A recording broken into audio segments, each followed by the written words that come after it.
विजयन साहब विदेश गए हैं, उनको मालूम पड़ना चाहिए त्रिवेंद्रम में भाजपा वाले इकट्ठा हुए हैं. പിണറായി വിജയൻ വിദേശത്ത് പോയിരിക്കുകയാണ്. അവിടെ ഇരിക്കുന്ന മുഖ്യമന്ത്രിക്ക് മനസ്സിലാകണം ഇവിടെ ഭാരതീയ ജനതാ പാർട്ടിയുടെ വലിയ സമ്മേളനം നടക്കുന്നു എന്ന്. दोनों हाथ उठाइए जरा, രണ്ട് കൈയും എല്ലാവരും ഉയർത്തിപ്പിടിക്കുക.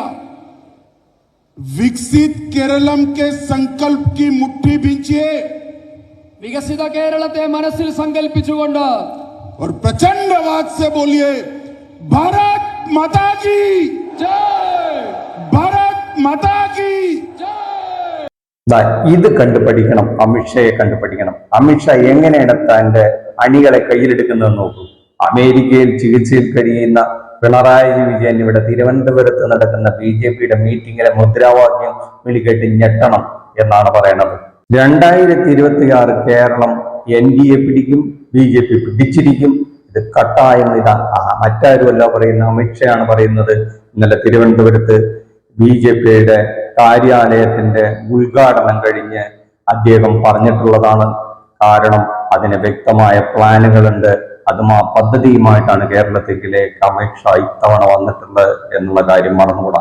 അതിനുള്ള എല്ലാ പശ്ചാത്തലവും ഒരുക്കിയിട്ടുണ്ട്. ഇത് കേട്ടിട്ട് കുറവേർക്കെങ്കിലും ചിരിക്കാൻ തോന്നുന്നുണ്ടായിരിക്കും. തമാശ പറയല്ലേ, എന്ത് കണക്കാണിത്? കേരളത്തിൽ NDA വരികയെ BJP വരികയെ അങ്ങനെ പറഞ്ഞ് കളിയാക്കണ്ട കേട്ടോ നിങ്ങള്. കുറെ വർഷങ്ങൾക്ക് മുമ്പ് കാരണം മത്സരിക്കാൻ പോലും ആളില്ലാതെ ഒരു കാലം ഉണ്ടായിരുന്നിടത്തേക്ക് ഇന്ന് എവിടെ എത്തി നിൽക്കുന്നു എന്നറിയാവോ?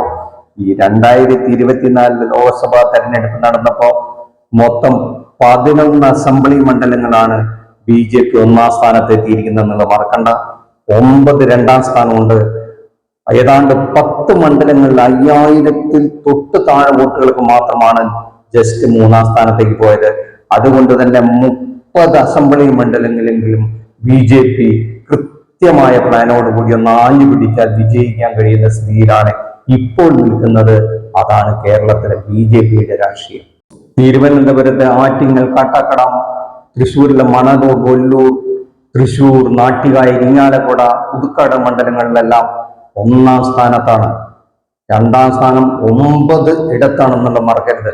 അത് ആലപ്പുഴ ജില്ലയിലും ഏതാണ്ട് തൃശ്ശൂരിലെ തന്നെ ചില പ്രദേശങ്ങളിലുമാണ്. ആലപ്പുഴയിലും തൃശ്ശൂരും BJP അത്ഭുതങ്ങൾ സൃഷ്ടിക്കും എന്ന് വിചാരിച്ച് ഇടത് കോട്ടകളായ കണ്ണൂരിലും ഒട്ടും കുറവല്ല.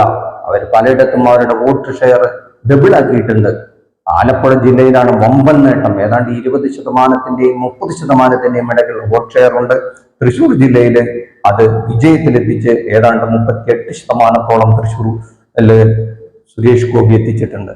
അപ്പൊ അതുകൊണ്ട് ഇടതുപക്ഷത്തിന് തന്നെ വലിയ അടി ഉണ്ടാക്കുന്ന ഒരു സീറ്റ് തന്നെ ആയിരിക്കും ഇത്തവണ BJP ഈ 2026 നേടാൻ പോകുന്നത് എന്നുള്ള കാര്യത്തിൽ തർക്കമില്ല. 0-ൽ നിന്ന് എത്ര എന്ന് മാത്രം നോക്കിയാൽ മതി. അതുകൊണ്ട് തന്നെ ഒരുപക്ഷെ തൂക്ക് നിയമസഭ ഉണ്ടായാൽ പോലും അത്ഭുതപ്പെടേണ്ടതില്ല എന്നുള്ളതാണ് സത്യം. അതുകൊണ്ട് തന്നെ UDF-ന് അധികാരം കിട്ടുമെന്നും UDF-ന് അധികാരം കിട്ടിയാൽ തങ്ങളായിരിക്കും മുഖ്യമന്ത്രി എന്നും പറഞ്ഞ് അടിപിടി കൂടുന്ന നേതാക്കന്മാർക്കൊക്കെ ഇതൊരു വാർണിംഗ് സിഗ്നലാണ്. LDF-നെ സംബന്ധിച്ചിടത്തോളം ആകട്ടെ തുടരും എന്നുള്ള സ്വപ്നം എത്ര കണ്ട് നടക്കുമെന്ന് അവർക്ക് പോലും നിശ്ചയമില്ല എന്നുള്ളതാണ് സത്യം. അധികാരത്തിന്റെ ഈ ഗർഭമൂത്ത് അതിന്റെ ഇളം തലമുറ ഏതാണ്ട് നശീകരണത്തിന്റെ വക്കിലെത്തി നിൽക്കുകയാണ്. അതുകൊണ്ട് അവർക്ക് തിരുത്താനുള്ള സമയമില്ല എന്നൊന്നും പറയുന്നില്ല. തിരുത്തിയാൽ വർക്കും തുടരാനുള്ള ഒരു രാഷ്ട്രീയ സ്പേസുകളിടമാണ് കേരളം.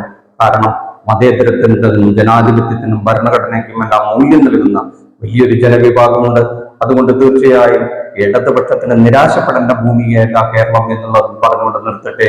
ഇനി മറ്റൊരു വിഷയവുമായി അടുത്തൊരു എപ്പിസോഡിൽ കാണാം. നന്ദി, നമസ്കാരം. ഈ വിഷയത്തിൽ നിങ്ങളുടെ അഭിപ്രായങ്ങളും കമന്റ് ബോക്സിൽ കുറിക്കുക. നന്ദി.